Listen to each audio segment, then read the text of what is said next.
Vive! Vive!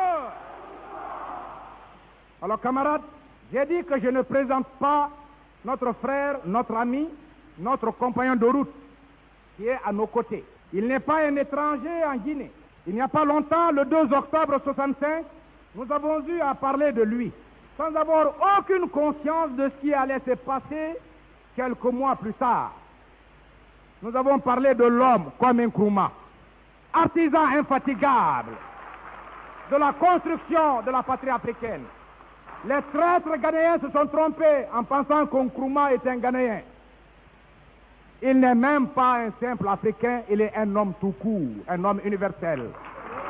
Nous voudrions dire aussi à tous les États du monde que la position de chaque nation à l'égard de la rébellion des traîtres militaires du Ghana sera le critère qui nous permettra d'apprécier l'honnêteté des rapports unissant l'Afrique à chacun de ses États. À partir d'aujourd'hui,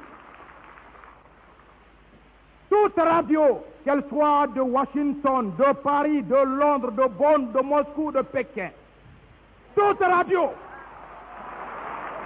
qui soutiendra la rébellion en Afrique, nous considérerons l'État qui en est responsable comme le promoteur de la rébellion et de la trahison en Afrique.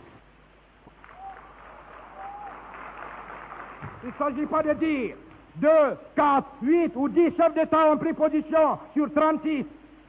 Mais il y a 250 millions d'Africains, ne l'oubliez pas, qui eux sont contre la trahison, sont contre l'impérialisme, le colonialisme et le néocolonialisme.